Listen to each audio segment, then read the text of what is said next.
It's where we are about to get into the second game between Vitality and Splyce. Before that, we'd like to remind everybody that a second wave of tickets for our finals in Hamburg will be released on the 29th, which is Wednesday of next week.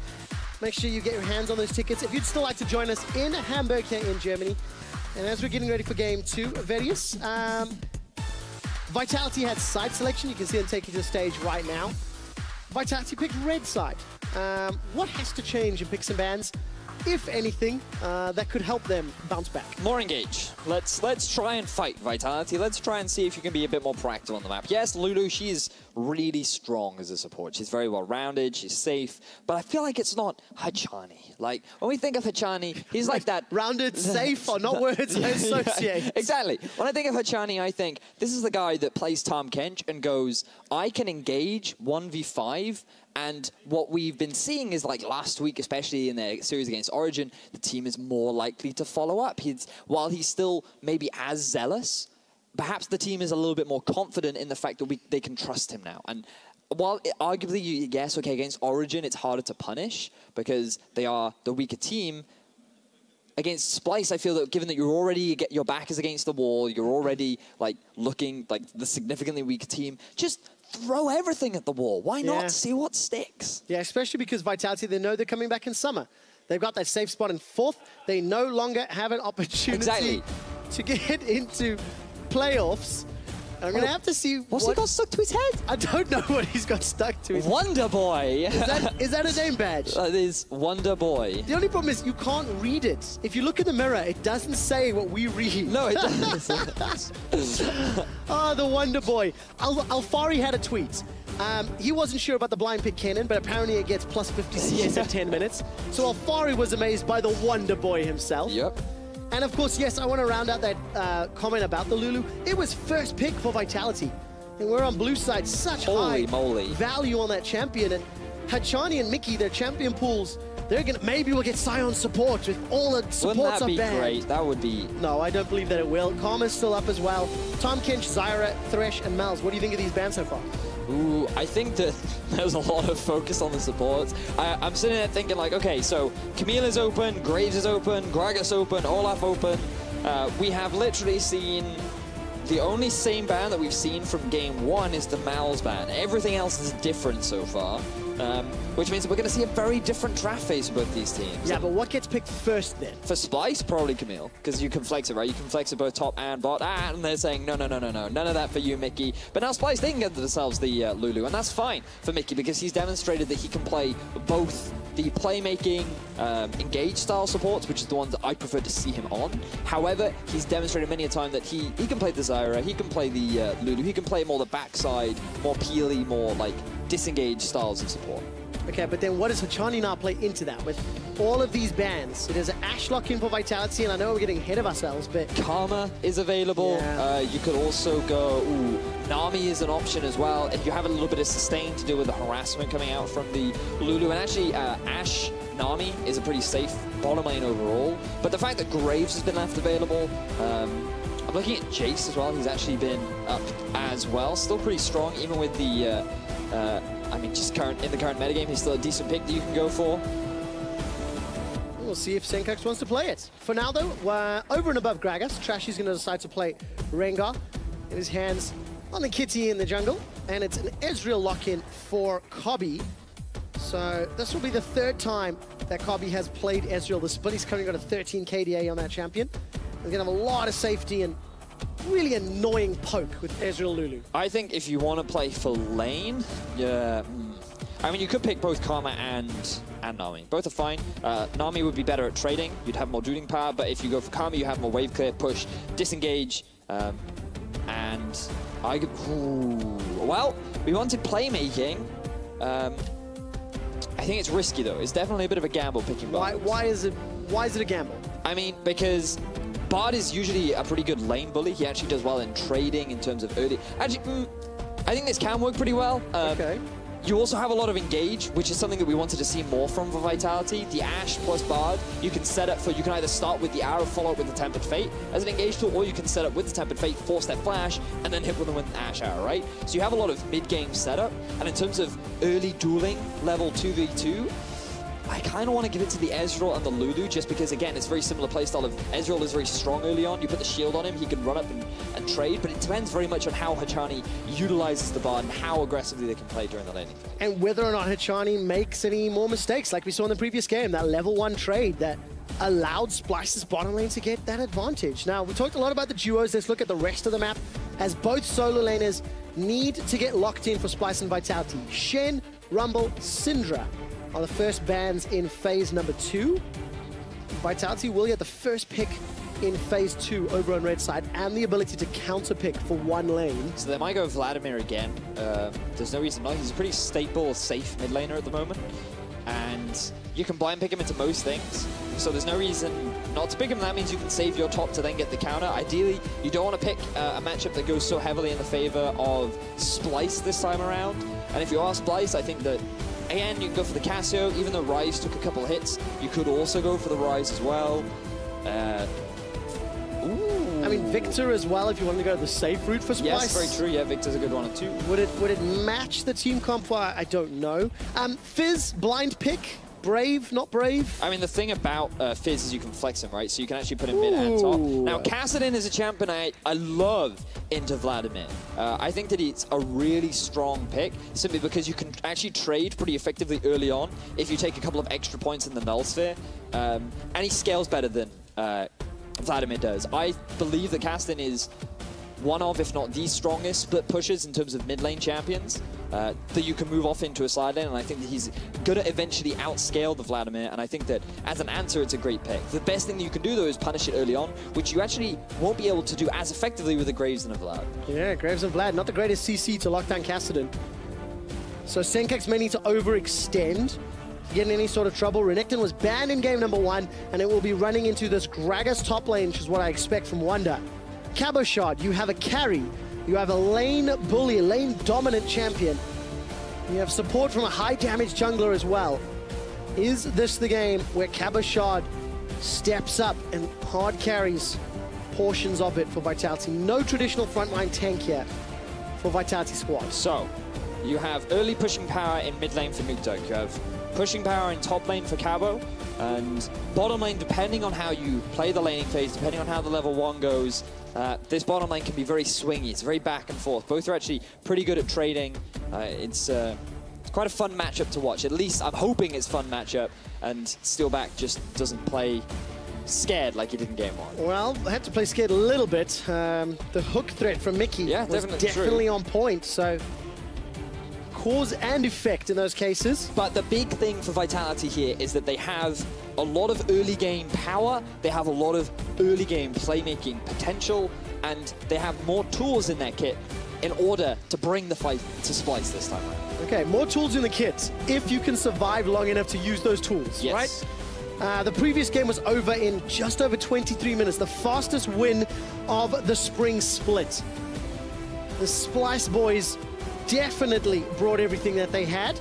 And then hashtag Splyce win, and actually won the fan vote as well. Can they do a 2-0, clean 2-0? That's what we're gonna look at now as we load up onto the ref. Jump onto Twitter and vote. And don't forget to spread the word that Hamburg tickets will go on sale once again next Wednesday. Added a couple extra to the dome.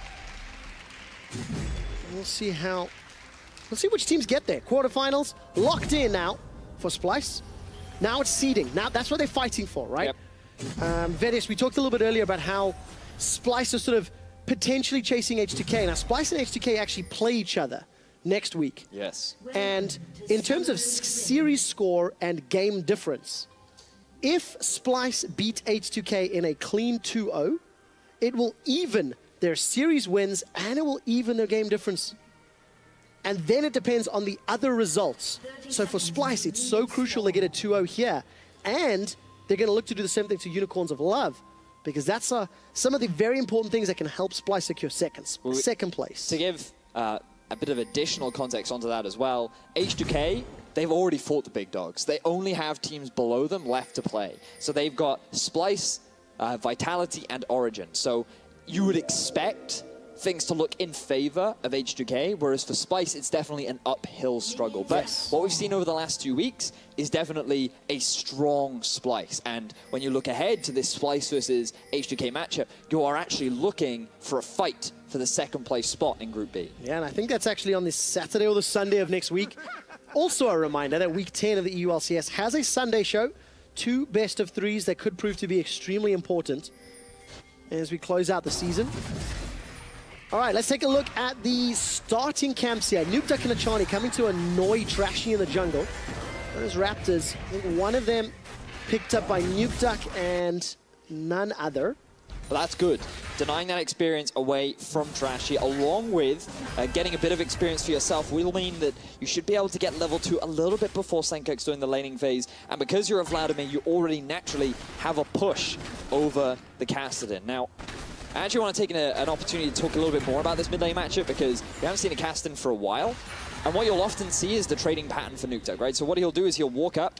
There's no need for him to actually hard push the lane this early on because he can just zone Senkuk's away from the farm. And you'll notice that he holds onto his abilities until after the spell shield is gone. Because Senkuk's, he's forced to use his Q to farm from a distance, which means that Nukeduck will always be the one in control of this laning phase. It's up until around the level 6, level 7 mark, where Senkuk's, he has a couple of extra points in his Null Sphere to give him the biggest shields. And he's gotten himself a bit of magic resistance under his belt. Very likely that he'll go for a very early Megatron and then start to focus on, alternatively, sorry, he'll rather go for the Rod of Ages, so he stacks that HP, makes trading in lane a little bit easier. Okay, so Senkuk survived the early game and then turn it around. Talking about surviving the early game, Trashy was actually waiting in the bushes there for Joko.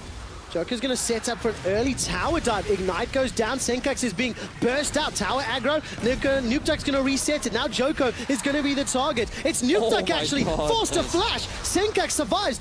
Joko and Nukeduck, they fail the tower dive. Please, observers, give us a replay of that dive because that was exceptional from Senkuk. He took advantage of the fact that Graves cannot hit through the tower. He just played around it beautifully. He almost got himself a kill down onto Nukeduck. But my word, that was fantastic from Splyce. Oh, Glitter Lance onto Joko. That's going to interrupt the Scuttle Crab. And now Hachani and Mickey, they're going to do a little bit of battle over this one.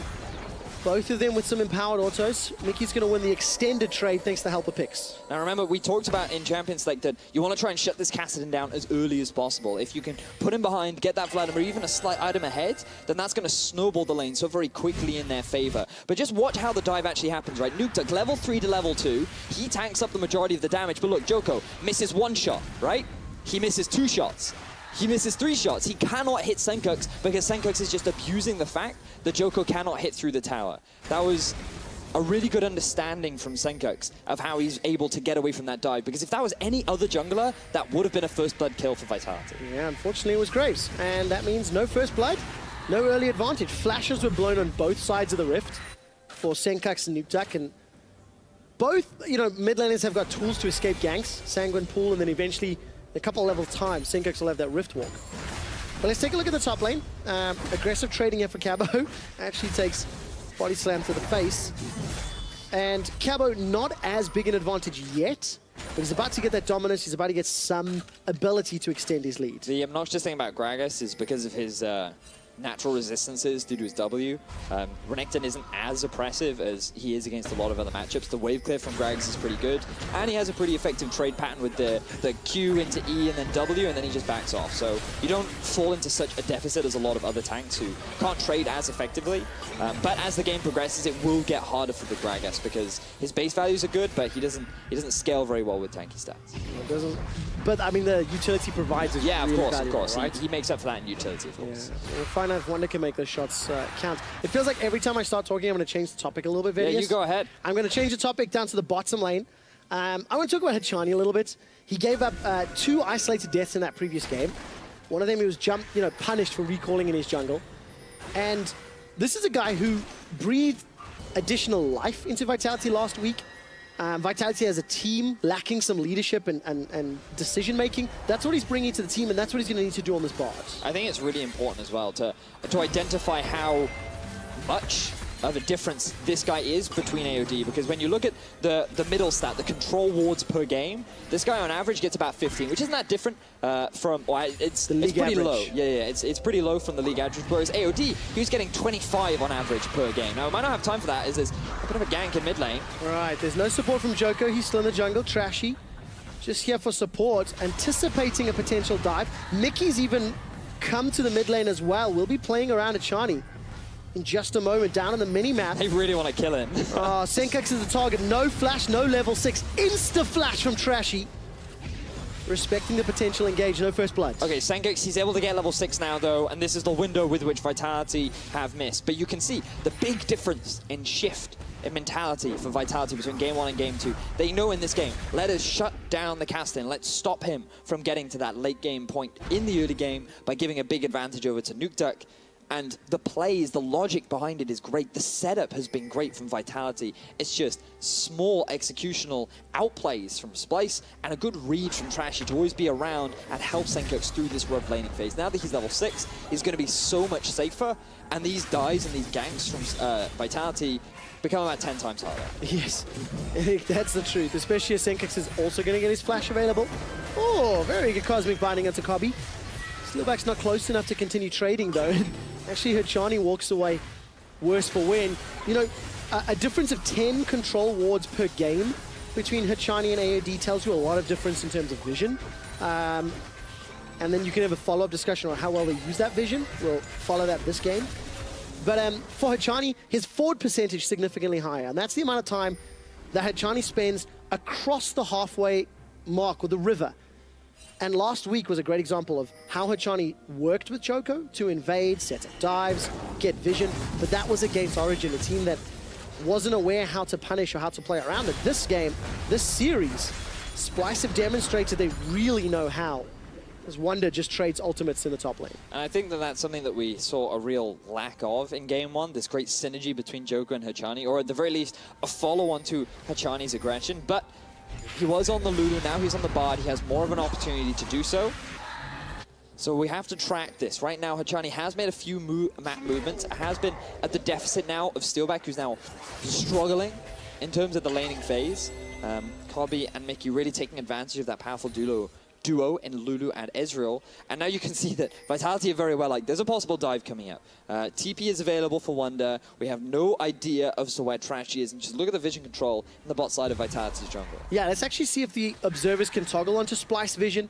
You can see just how much of the bottom half of the map is available to them. Now, at the moment, Trashy doesn't pull the trigger on that mid lane dive because you can see how many Vitality champions are missing from the mini-map. Of course, safe call. Joko's just going to get spotted out as he moves onto the blue buff, and thank you for that toggle, observers. But it's all about the feeling of dread right now, because Steelback and Hachani know that they can't try and make a play happen bot lane at all because of they don't have enough vision. And while you don't necessarily make a play happen with your vision advantage, it's the idea that you could. All right, Nukeduck goes down the Hemo Plague. There is support. Hachani and Joko coming in. Ash Arrow catches onto Trashy. Trashy goes down for first blood.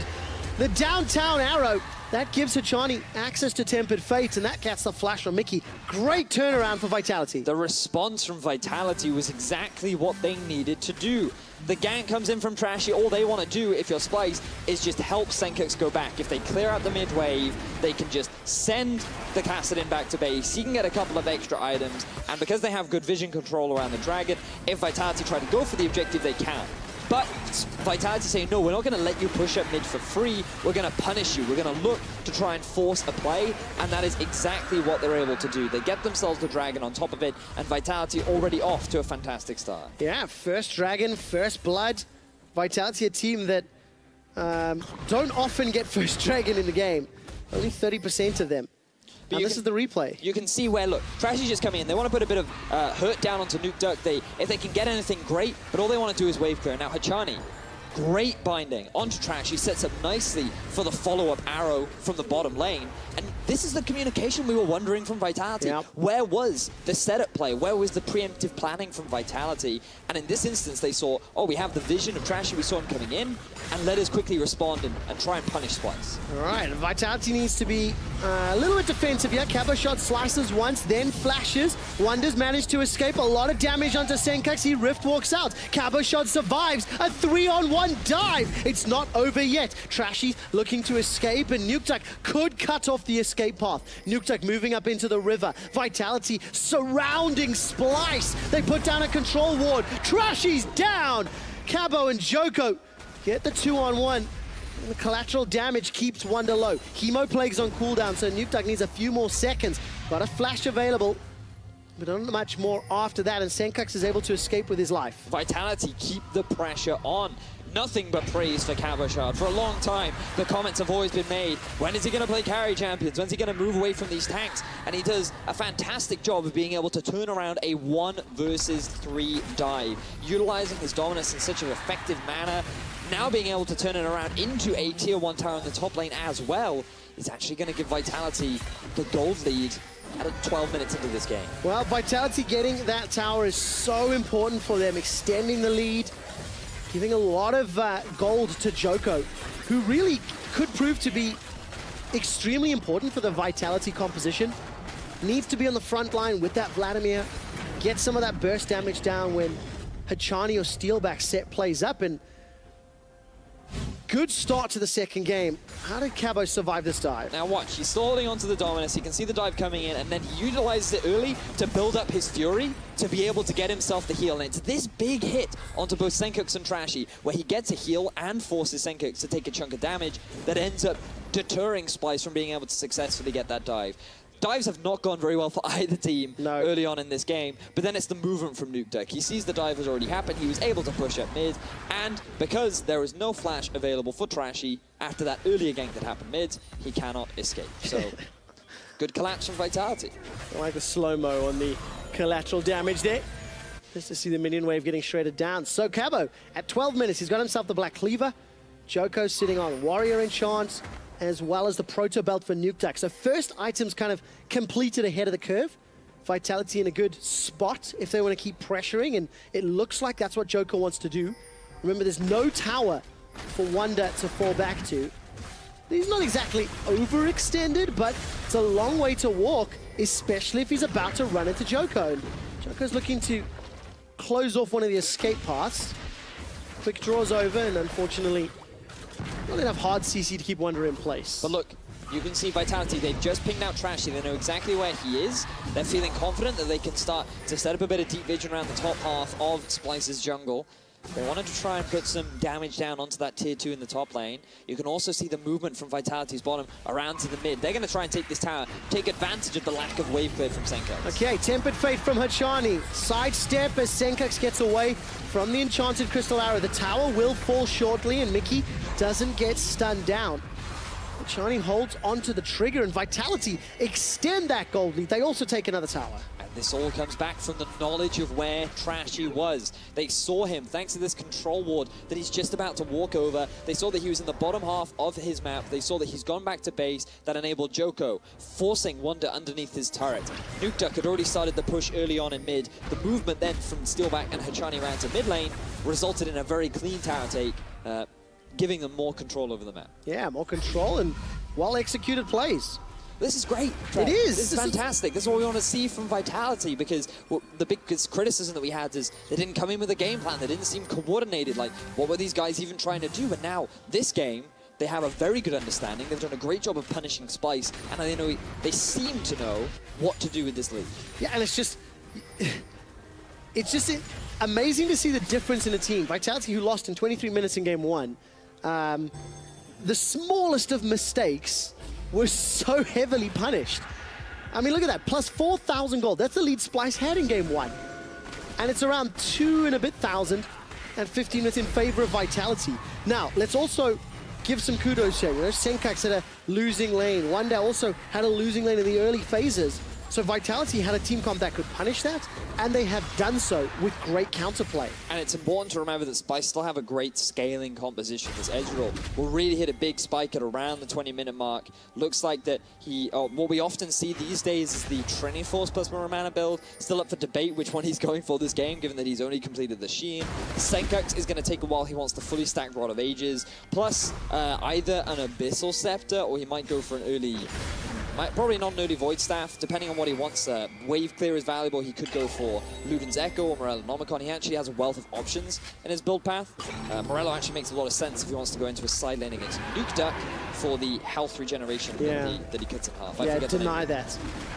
The Grievous Wounds, That's the Badger. Is the term you're looking for.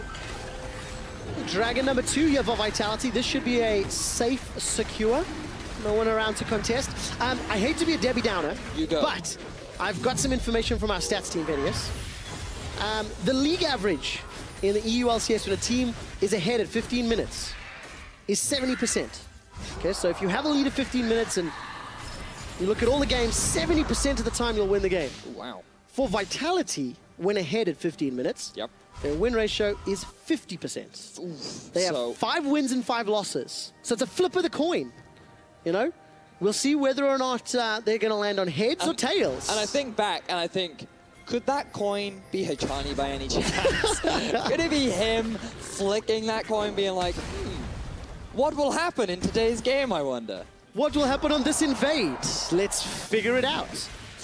The 2 faces of Hachani, win or loss. No, that's not fair. There's been 3 different supports over the course of the season for Vitality. And while we were being distracted by the coin flip analogy, Kaba shot with a huge respect flash instantly from Wonder's barrel. I mean, it's the right thing to do when you don't have enough vision to understand where the rest of the enemy team is. Now, Vitality, though, they have a good idea of where Splyce is setting up. They can see that. You can see they're pinging down onto the mid tower. They know, right, that's probably what Splyce is going to take next. They don't have a minion wave, though. Vitality had already set up the bottom lane minion wave. They have fantastic vision control around Splyce's bottom jungle. And this should result in them taking their final tier 1 tower. Okay, so I've got a question now. Renekton into this Gragas has not proved hugely successful. Wonder's going to have potentially more impact in team fights. And we know that Senkux can maybe handle like Nuke Duck in a side lane. So how are we going to see lane assignments coming in the next few minutes? We'll talk about that after a potential dive, because it looks like both teams are applying pressure on opposite sides of the map. Well, right now, the focus of Vitality is because of the amount of control they have over the bot side jungle, they feel confident enough to keep pushing onto this tower. They're pushing into the lack of wave clear on the side of Splyce, because one of the big weaknesses, one of the big risks you have by running a cast in is that he cannot clear waves very quickly, and now he might be getting dived on. Oh, great stun from Hachani. Senkux goes down without even needing the Tempered Fate. Now, Wonder's teleported in. His ultimate is available, but there's no support yet. Trashy's making his way down from mid lane, but Vitality, they're not letting up the siege. They're keeping the pressure up. The teleport is available for Cabo, but I don't know if Splyce have the wave clear. Look at the 3-man body slam! That's the team fight impact Wonder was looking for, but is not enough damage to follow it up. It's Mickey that goes down before he can get the wild growth off. Wonder's the next target as Cobby's running for his life. Flash and heal is blown. Trashy still not made his way down. Can he close something out? Thrill of the Hunt is available, but you don't want to jump into 4. And Vitality get themselves a few more kills. Wonder tries to go for an engage, and the execution was great. He's able to land a body slam onto all 3 members, but it doesn't result in any big team fight win for Splyce. There's still a man down. They're still lacking in Senkux, and their composition hasn't reached a point with which it is strong enough to fight Vitality. They're utilizing this early gold lead in order to win out on a lot of these fights. Now, this comes back to what we were talking about. Play towards the lack of wave clear. Senkux, there's nothing he can really do in this situation. He's going to get collapsed on. He should have preempted the dive earlier. And this is where you see Splyce just trying to core together some kind of a defense. They need to keep this tower alive. They cannot lose this much control over the map. And Wonder lands onto all 3 members, but then where does the damage come from, right? They knocked Hachani into the wall. Cobby, he's forced to use his E in. I don't even know if that was properly communicated, because Cobby and Mickey, they did not seem to follow Wonder up on that. Cobby, he used his arcane shift very late in. It was allowed Nuke Duck to even get the ultimate down onto him. And it was just a poorly coordinated setup or defense from Splyce, I feel. Didn't have the numbers in their favor at all, and Splyce ended up, you know, losing that one. So it extends the gold lead further. Vitality had a 4,000 gold lead, 3 towers to 0, 4 kills to 0. Got themselves some dragons as well. And this is a good turnaround. Now, for Vitality to keep this up, right, we need to look at the playmaking power of this Ashe and Bard, and obviously with Nuke Duck very well farmed and fairly well fed, that's why he's got the most damage to champions on his team. And the Leandri's Torment, which he's just picked up, is going to amplify that even more. And Nukeduck, now that he's feeling pretty good. He can move off into a side lane. He can pretty comfortably trade into anyone. And earlier on, you actually asked me about that Renekton pick. Like, what's he going to do? Where's his value going to come from? Well, the fact that now he's got himself that Spirit Visage, he's very comfortable going off into a side lane against Senkox, which is the big thing, because you can move the Vladimir into the Gragas, and you can move the Renekton into the Kassadin, and Vitality will have those winning side lanes. They will have the push advantage. They will always force Splyce to constantly try and swap back, and this will give Vitality the tempo advantage, will allow them to get a vision in the enemy half of the jungle, can let them better set up for them to try and look towards this Baron objective. Yeah. And looking at that Baron is actually going to be very crucial for, actually for both teams if you think about it. Wave clear is okay. You know, it's not the greatest. Ezreal's not amazing. Gragas is okay. No, it's bad, right? Yeah. The wave clear is weak. There's a tiny bit of AoE on both sides, but like really short range and not very effective at clearing it out instantly. So a single Baron can really swing like absolute map control. Yeah, it can. As neither team can successfully hold off Baron and Pound minions. Because, I mean, think about it, right? Like, Senkox, if he has a Baron, then that side lane completely changes. But it's going to be difficult to be able, for Splyce to be able to really set up around the Baron, because look at the vision that we're seeing from Vitality. They are sitting on 9 control wards in their inventory. 9 control wards, 3 blue trinkets, 2 sweepers. So very much about controlling the vision around the map. And the observers have just toggled their Splyce, no vision past their own river. They don't know the dragon's going on, or let me rephrase that, they can't see the dragon going on. Yep. They will know it's just been secured. And for Vitality, now we get to judge how well they use these control wards, right? Because they are the team that places so many on average, partially because of AOD when he was playing with him. I believe the value is 53 on average control wards per game, which is well above the average, which is around like 30, 34, something like that. And it just goes to show, like, even though they are a losing team, they always have a good mindset on vision. And yes. While there has been criticism in the past, there has been debate about how they use that vision. Are they just buying a lot of control wards because they spend a lot of time dead?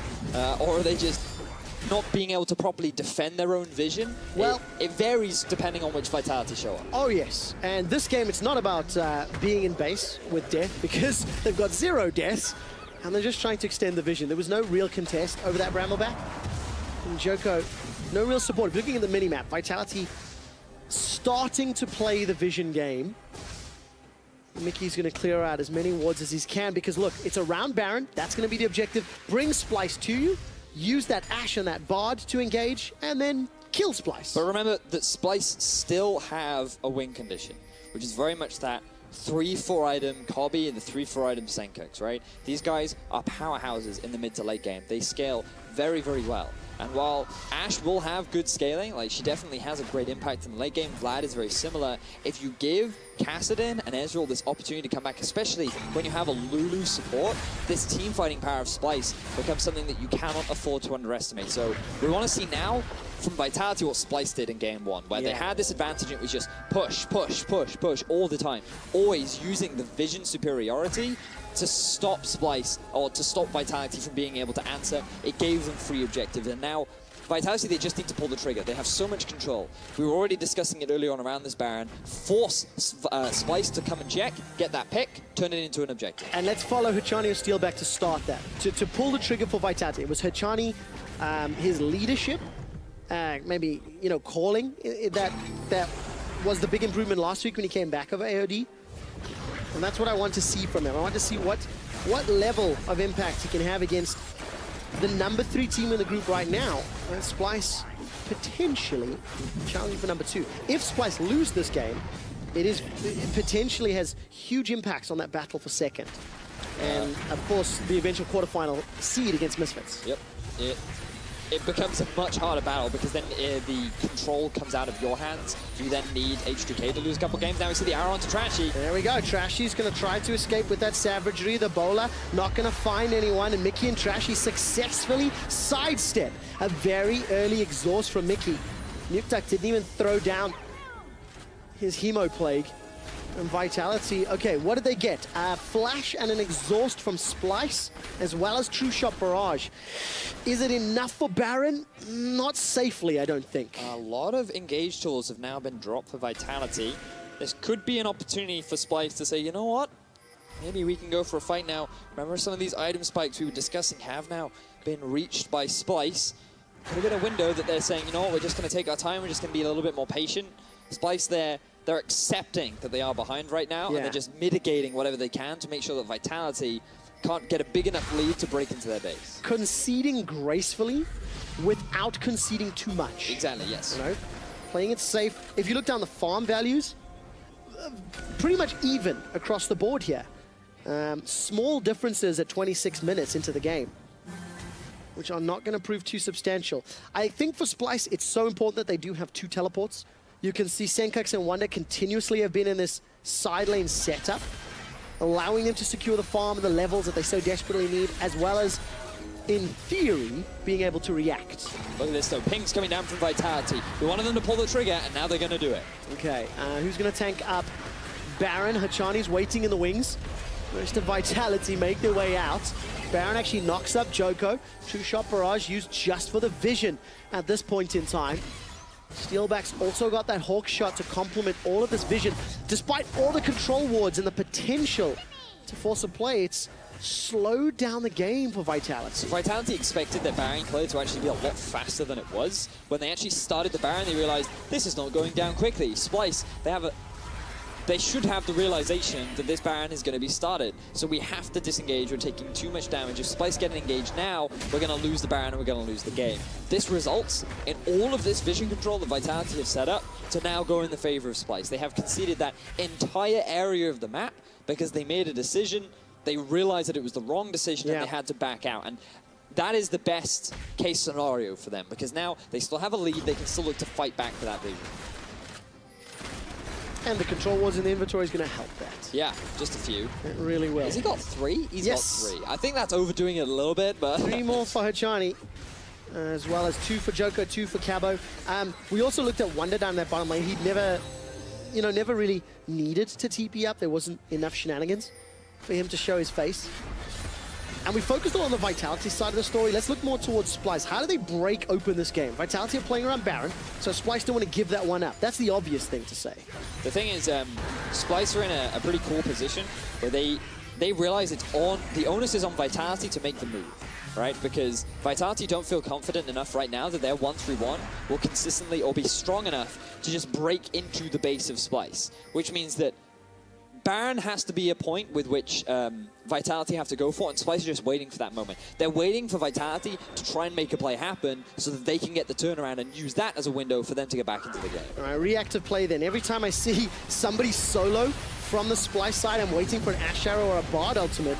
Vitality just brute force face check the tower and take that one down. Senkuk's waiting on the side lanes as Wonder will get at least a tower. Okay, 1-for-1 trade, but it is inner for outer. Vitality still marginally in the lead as far as map control goes. But what we've just seen is a movement from Vitality that there is... Where did it go? Where did it go? It went that way. All right, straight between the goalposts. I'm pointing at the screen and no one can see that. I'm sorry. Right, mid tower going to go down now in favor of Splyce.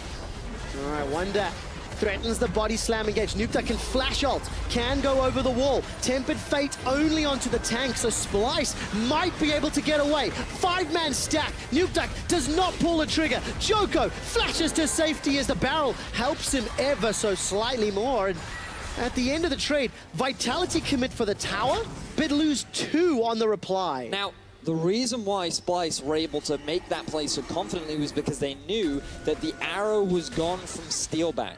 Nukeduck was stuck over the wall, which meant that they had no real ways in which to defend that tower. So Splyce felt confident that with the engaged tools gone, with no flanking teleport really being an option for Vitality, that they could just walk up to that tower and use their poke and use their siege to be able to take that objective down.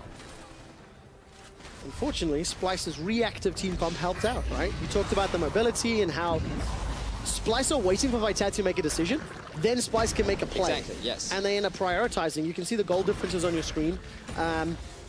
I want to go back to this vision discussion that we've had a lot. Vitality as a team, they place the most, they have the most control wards per game at 53. Splyce have the lowest at 27 on average per game. But you can make the argument that while Splyce might have the least, they use their control wards more efficiently, right? It could also be that their AD carry has a full inventory and still has a Doran's Blade, so he won't buy a control ward.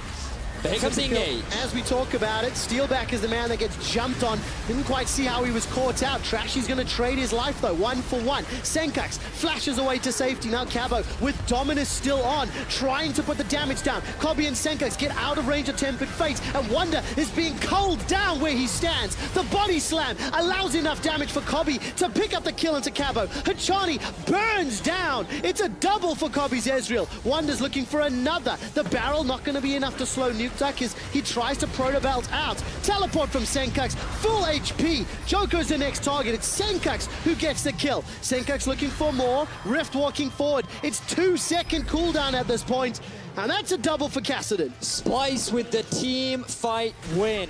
We talked about how these item spikes are so important for Splyce. We talked about how if you give them too much time, they become this composition that can turn these fights in their favor. Vitality, they were not prepared for the trashy engage. While they did get a good reactionary play, it's going to cost them an inhibitor. I wasn't prepared for the Splyce engage. Vitality somehow lose Steelback and the entire team. And after 30 minutes of being in control, Vitality now have to deal with super minions and the threat that Splyce can play around Baron. Splyce have reclaimed control of the game. They've got themselves the vision, and now they've got their eyes on that Baron. Okay, there is that ward that has been denied in the pit.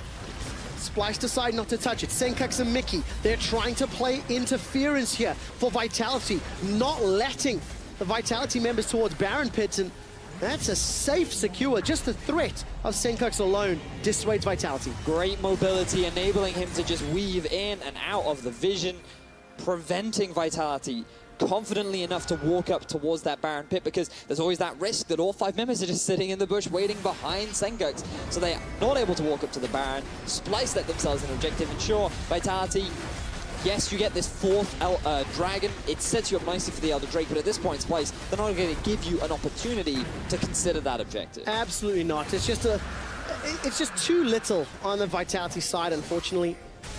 Going to end up being a fairly disappointing end to the spring split. The Hachani story, bringing him over, his leadership, benching him, bringing AOD, even having Nuke Duck in the wings, you know. There was no hyperbolic time chamber to turn Hachani into Goku and to save the season for Vitality. There wasn't.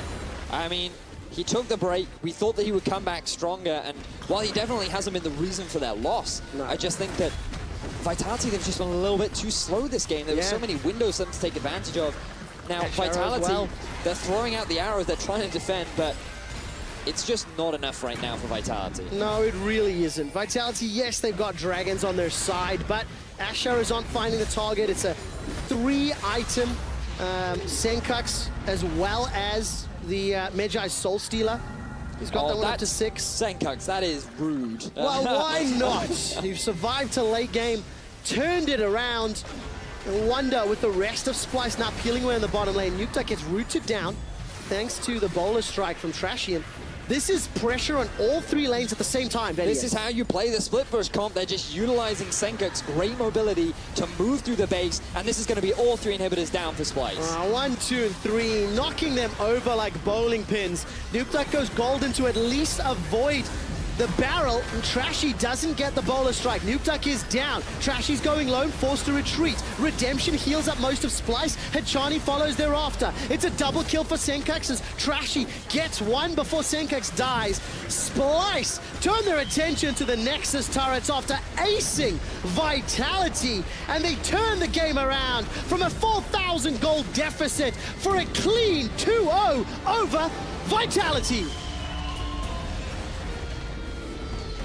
Notice the difference. When Vitality had a lead, they were slow, they were calm, they were taking their time.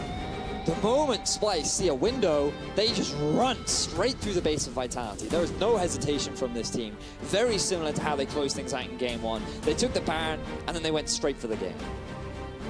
Great turnaround, great comeback, gigantic smiles on the side of Splyce. It's gonna make the game so exciting next week. Between Splyce UOL and Splyce H2K. This series, of course, guarantees Splyce a place in the quarterfinals. Now it determines seed, second or third. Vitality locked in the summer split because they have that safety net in fourth place with Origin going to the promotion tournament. And I think that when we look back at this game, we think about what are Splyce showing. I think that for Vitality, this was great in terms of the early game. The way in which they responded to Splyce, the way in which they punished Splyce was actually very good.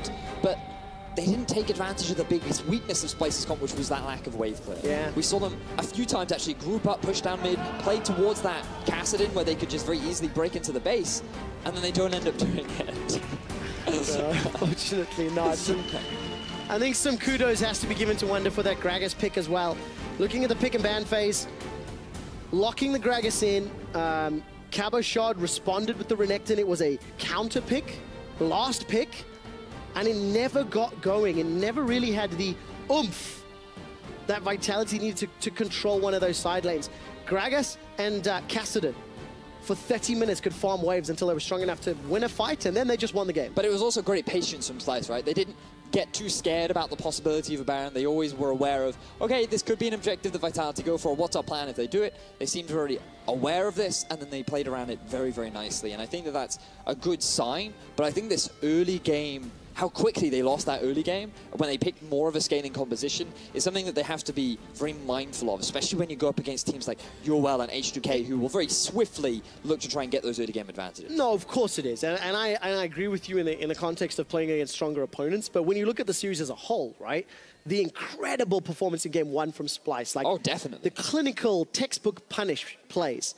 The ability to bounce back from a 4K goal deficit admittedly has helped when a team like Vitality doesn't necessarily push their advantage, right? But these are great performances from a team who is looking very exciting in the postseason, you know? H2K, UOL, and Splyce from Group B are very close together in terms of skill from what we've seen for the last few weeks. And how on earth do you separate them? I mean, only playoffs will finalize that. But in my mind, I'm already starting to try to wrap my head around it because it's not a clear answer. And I think what makes it even more unclear is that when you look at the Unicorns, Misfits, H2K, it's also unclear where all those three kind of slot into one another because they're all beating each other, right? So when you have no clear top of Group B, like, well, I mean, in terms of the standings, yes, you have UOL, who's above H2K, who is above Splyce. But when you actually look at how the teams play and how they've done against each other, it's not quite as clear-cut as that. I want to step back and look at, like, the big picture, because in EU, there's a very clear bottom four, right? There's no doubt about that. There's a pretty clear top four. There has been in G2, H2K, UOL, and Misfits. And now Fnatic are no longer in the running for that, like, really at all. They're officially 6th in the running. And Splyce, they've been teetering between 5th, 6th, and now top 4. Have they cracked it? Is a series against Vitality the one where you decide that? No. I don't think that it is. But we'll find out next week because, of course, Splyce play UOL and H2K. They're locked in for the playoffs. Before we talk more about that, let's chat to Pyrotechnics, who's on stage with Steelback. Thank you very much, gentlemen. Great cast on the day. Now, I am joined by Steelback. Unfortunately, rough loss for you guys, but you were able to fire back in game 2, and it looked like you were going to be able to take it for a bit. How do you stay focused after tough losses like that? Yeah, so the first game we lost it pretty hard. We got stomped because they had a better draft and they played very good. They pushed every lane and they won real quick. And the second game we were actually winning early very hard, but we couldn't snowball properly. We should have done Nash really quickly, but we didn't manage to. So late game they had Lulu, so they won the late game. Yeah. Well, they were, in fact, the better team on the day, but you guys still played admirably. Now, I want to ask you about your plans for the rest of the split because you're pretty safely locked into 4th place. What are you looking to do for the next couple of weeks to keep improving? Well, the couple of weeks that we will face H2K and Unicorns, so we will use those teams to improve for summer split because now we're 4th, so we will do everything to improve and come back stronger in the summer split. Well, I'm looking forward to seeing it. Now, so last question for you, Steelback. Just looking back at your split in review, what you think went well, what you think didn't do well, what was the biggest learning you had from the split overall?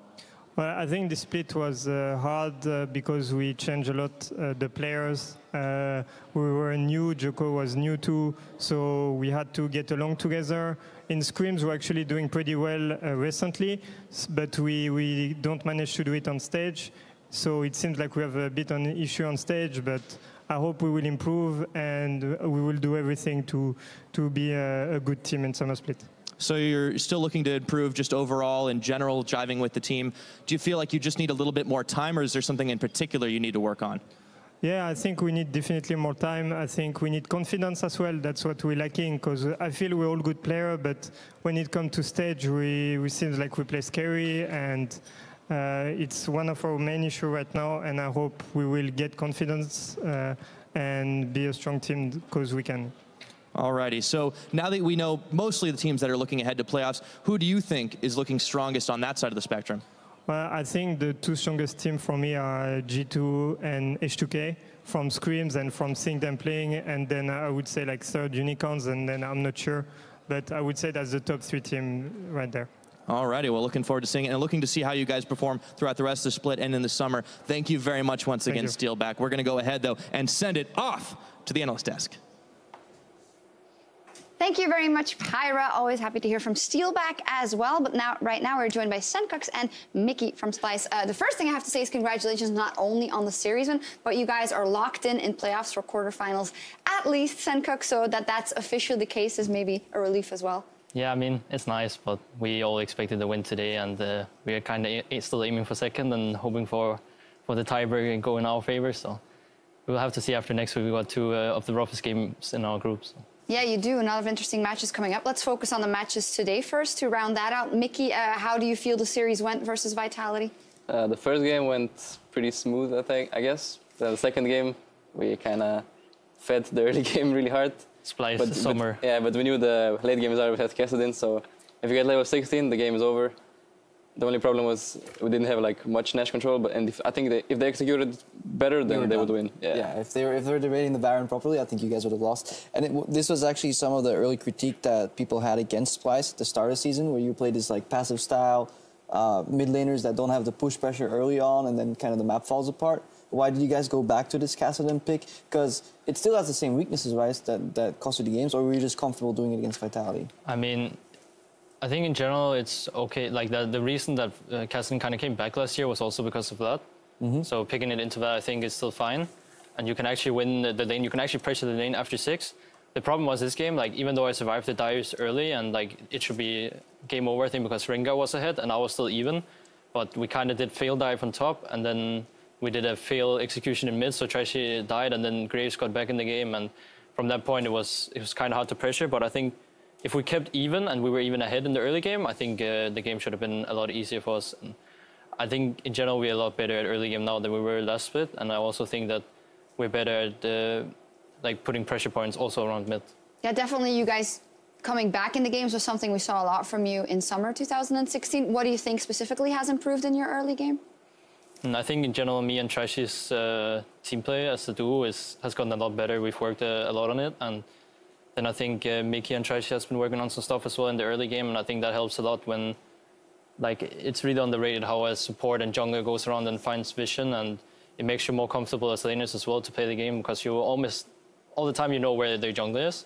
So I think in general we've just improved on a lot of stuff that we didn't really have before. I think we were still great players in summer, but the problem was we just didn't pressure the lanes really much. And then when we got to late game, we could still win these fights where we were really far behind. So, yeah. If you look at the laning phase, Hachani was out of the roster, now back into the roster. Could you feel that in lane that they didn't have the same amount of synergy that you and Kabe have? Yeah, I think so. I think the first game, he kind of solo lost the lane. But tell us why. What happened? Because he walked in, like, level 1, he was just standing at the end of the bush, and then we just warded it and walked to him, and I flayed him, and he was like half HP. And then they couldn't get the push and not do anything, so they were just getting pushed in all the time. And that first game, do you think you should have won that push regardless of the matchup? Or is the, what was it? Was it Lulu Lucian to Ashe Thresh? Is that a skill matchup, or who wins? Yeah, I think if Lulu plays it well, then she should win the push, but I guess that's how level 1 went, so we got the push, I guess. You did get the push there, and you got the 2 wins in a row. And Sankox, you hinted at it beforehand as well. Playoff race, quarterfinals, and it is so incredibly close. You guys are now at wins at least tied with H2K, but you're playing H2K and the Unicorns of Love in the next 2 weeks. How realistic is the jump for you guys into second? I think it's pretty realistic. Like you saw, like G2 is undefeated, and we almost beat them last week. So we had a really convincing first game, and then the third one was a bit even, but the second one was convincing from their side. But the second game didn't happen. But I think in general we show that we can still beat the top teams, and we're not a bad team at all. Definitely not a bad team. I wouldn't say that, Mickey. If you think of, if you end up in the 3rd place, you'll end up facing Misfits in your very first match in the quarterfinal. Is that someone you would like to avoid? Otherwise, it would be Fnatic, obviously. Yeah, I think it would be obviously a lot better to face the 3rd team from the other group. But I think Misfits are also a really strong opponent, so I would like to avoid them if possible, but yeah. I guess we can beat them for sure. You could beat them. Well, it'll play out how it'll play out. You got to beat everyone if you want to be the champion, of course. Player of the series in this one was also Wonder. Sadly, not one of these 2 guys here. Couldn't give it to Mickey. No side support, quarter kill. No, we couldn't do it. Sucks. Yeah. All right. Well, next up, the undefeated G2 will be taking on the last place Giants. We will see if they learn a thing or two when we return.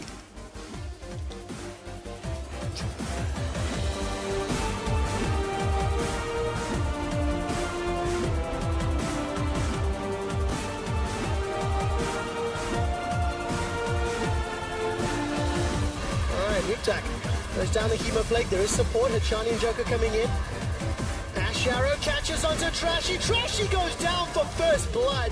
Vitality surrounding Splyce. They put down a control ward. Trashy's down. The running cast in is that he cannot clear waves very quickly, and now he might be getting dive bar. Oh, great stun from Hachani. The teleport is available for Cabo, but I don't know if Splyce have the wave there. Look at the 3-man body slam. That's the team fight impact Wonder was looking for, but is not enough damage to follow it up. Copy and Senkers get out of range of Tempered Fates, and Wonder is being culled down where he stands. The body slam allows enough damage for Cobby to pick up the kill into Cabo. Hachani burns down. It's a double for Cobby's Ezreal.